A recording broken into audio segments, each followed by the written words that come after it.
Conversar com Juliana Rosa, a semana será de divulgação do PIB do segundo semestre na sexta-feira. É segunda-feira e a Carla, por exemplo, tá que não se aguenta. Nossa senhora. Juliana, Me coçando aqui. a nossa expectativa é boa ou nem tanto? Bom dia.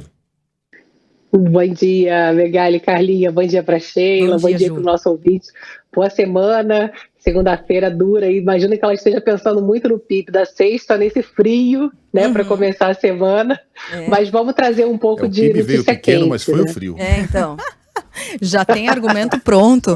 Desculpa, tá pronta.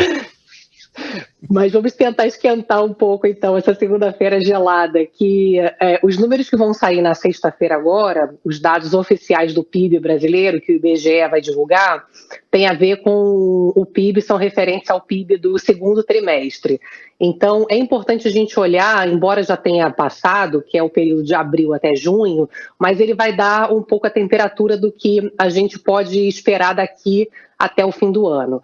O segundo trimestre, as projeções melhoraram ao longo dos últimos meses. O que se previa é que o primeiro trimestre veio muito forte, porque o agronegócio surpreendeu, nem os especialistas em agro previam que a safra agrícola no Brasil seria tão positiva. Então, o PIB brasileiro subiu quase 2% no primeiro trimestre em relação ao final do ano passado, quando as previsões apontavam algo bem abaixo disso, ali, nem 1%. Então, foi mais que o dobro do previsto.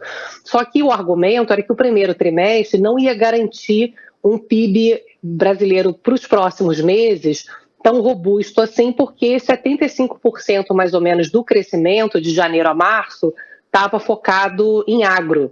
Então, passada aquela ajuda do primeiro trimestre, porque o grosso da colheita agrícola, soja, milho, dos grandes produtos que o Brasil exporta, são feitos no primeiro trimestre. Então, agora no segundo, o resultado que a gente vai ter sexta-feira, não tem a ajuda do agro.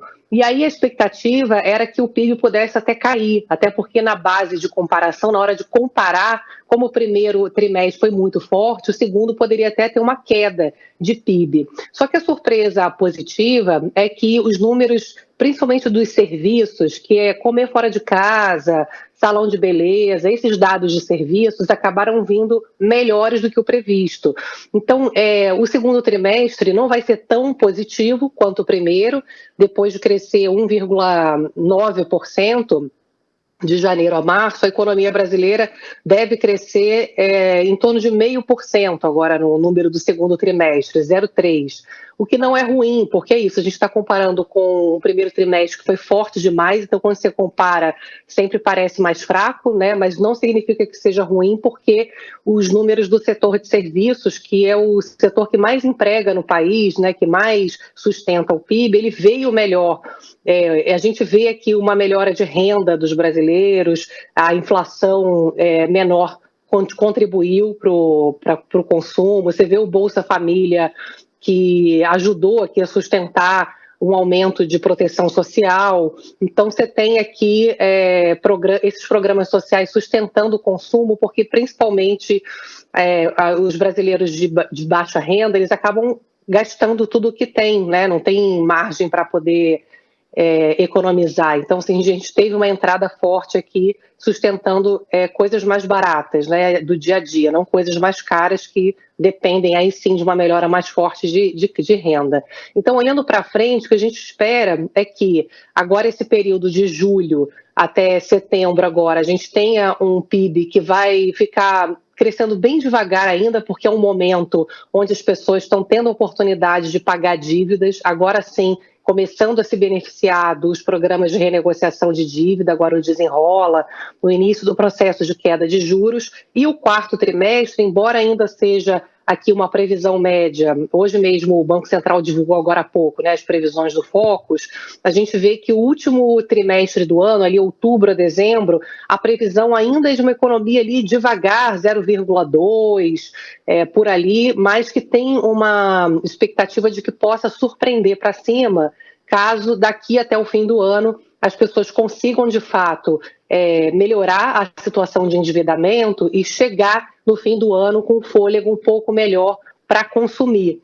Então, não vai ser uma maravilha, tá, gente? Muita gente fala, dá para comemorar, né? 0,2, 0,3 é tão pouco, mas o que a gente vê, pelo menos, é uma perspectiva de melhora da economia nesse processo de queda de juros e queda de endividamento dos brasileiros. Então, embora o primeiro trimestre tenha sido muito positivo, as pessoas praticamente não sentiram porque estava muito focado em agronegócio. Agora, na segunda metade do ano, embora o PIB seja menor do que do começo do ano, o sentimento vai ser melhor do que o número refletiu no começo do ano. Então, a gente tem aí notícias positivas, não é uma maravilha, não é uma festa, né? Muita gente fica achando que há um exagero aí numa visão de que as coisas estão melhorando, mas estão melhorando. Não no ritmo que a gente gostaria, óbvio, mas olhando para frente a gente tem uma perspectiva de melhora econômica, sim.